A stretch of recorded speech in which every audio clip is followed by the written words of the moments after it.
Let's cook around the world! And today's recipe comes from Mozambique and it is Peri Peri Chicken.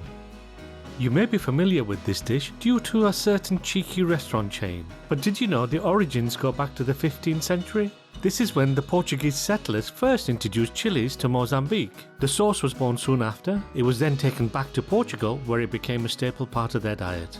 This savoury, tangy, spicy sauce is packed full of flavour, and it isn't surprising why it's become so popular throughout the world. And as always, a full list of all the ingredients and quantities are available at the end of this video. Add the onions and bell peppers to a food processor.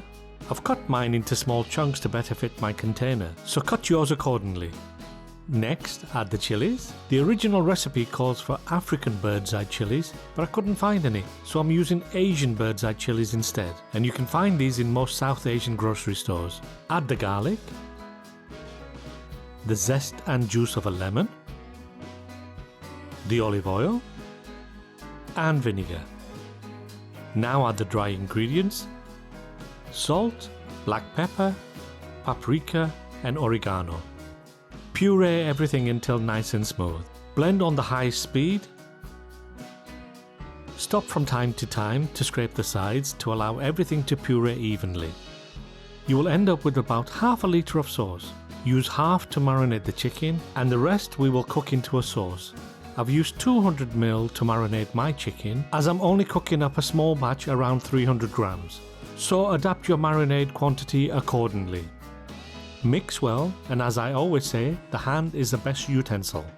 However, be very careful for two reasons. First, we're handling raw chicken, and second, the sauce is very spicy. So either wear gloves or wash your hands thoroughly, and avoid touching certain parts of your body, as it will burn and be extremely sore. I obviously speak from experience. And now cover and refrigerate for a minimum of 2 hours, overnight if time allows. In the meantime, simmer the remaining sauce. We're going to use this to baste the chicken. Add the bay leaves and bring to the boil. Have some ventilation in your kitchen as the chilies release capsaicin when fried, and this can cause irritation to your eyes and nose. Once the sauce starts to bubble, reduce the heat and simmer for 30 minutes, stirring every 5 minutes or so. During this time, all the ingredients will break down and all the different flavours will infuse into one tasty sauce. After 30 minutes, your sauce is ready.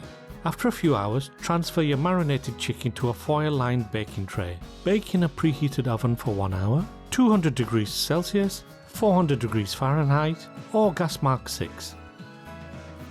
After 15 minutes, turn the chicken pieces over. We want everything to cook evenly.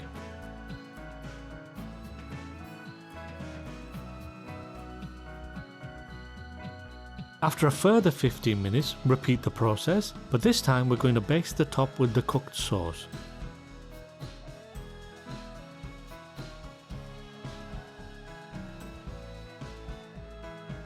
After another 15 minutes, we're going to turn the chicken pieces over for a final time. And again, we're going to baste the top. And now back into the oven for a final 15 minutes. And when it looks something like this, your Peri Peri chicken is done. Transfer onto a plate and serve with either couscous or some spicy rice. Give it a try. I'm sure this lemony, spicy, tangy dish will be a big hit with your family. Thank you so much for watching. Please like and subscribe if you enjoyed this video. Leave me a comment to let me know how you got on and if you have any suggestions for recipes for me to cook. And as my friends say in Mozambique, Bom Appetite!